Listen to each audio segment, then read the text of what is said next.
Bonjour Mehdi et bienvenue dans cette visite de l'appartement du 70 rue du Génie.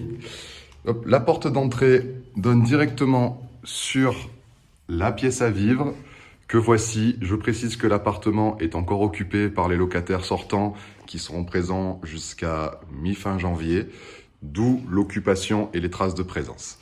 La pièce à vivre se compose donc d'une cuisine ouverte, aménagée, non équipée. On voit en dessous qu'il y a un emplacement avec une arrivée d'eau, une évacuation, une prise pour un lave-linge ou un lave-vaisselle.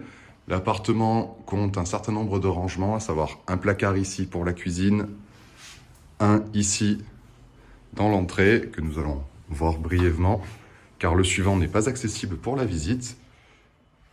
Nous en avons un ici, et de retour dans la pièce à vivre qui compte et l'espace cuisine et le salon. Dans le même pan de mur, nous avons un second placard strictement identique ici. Je ne vais pas déplacer le canapé puisque les locataires sont encore présents.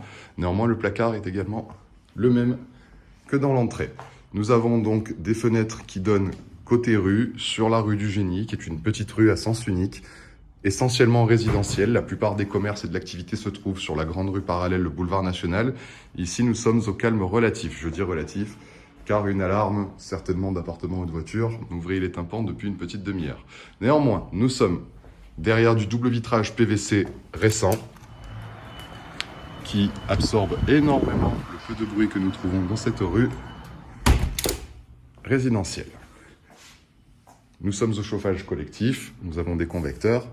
La pièce à vivre a une belle hauteur sous plafond et des demi-cloisons, et donne également sur la chambre à coucher, qui est par ici et que nous allons voir de ce pas. Première surprise pour la chambre à coucher, elle est spacieuse et lumineuse. Première mauvaise surprise, l'appartement aura besoin d'une rénovation qui sera à la charge du propriétaire. Il avait été rénové complètement et refait à neuf il y a 4 ans et porte clairement les traces des derniers locataires. Le sujet est en cours avec le propriétaire, l'appartement ne va pas rester dans cet état-là. Dans la chambre à coucher, on a également un convecteur électrique et 2 grandes baies vitrées également en double vitrage. Petite particularité fort appréciable, le plafond, je ne sais pas si on le voit sur les vidéos, comporte des moulures. Une fois après avoir fait le tour de la chambre à coucher, nous pouvons revenir vers la pièce à vivre et nous diriger pour la dernière étape de cette visite, la salle d'eau, à laquelle nous pouvons accéder directement à côté de la porte d'entrée, d'où je viens et qui est ici. La salle d'eau, la voici. On y trouve un lavabo avec un meuble de rangement, un miroir, un bac à douche dont les joints ont besoin d'être refaits, petite précision, un WC, le ballon d'eau chaude ainsi qu'un chauffage électrique. Pour revenir enfin au point de départ de cette visite, merci beaucoup et très bonne journée!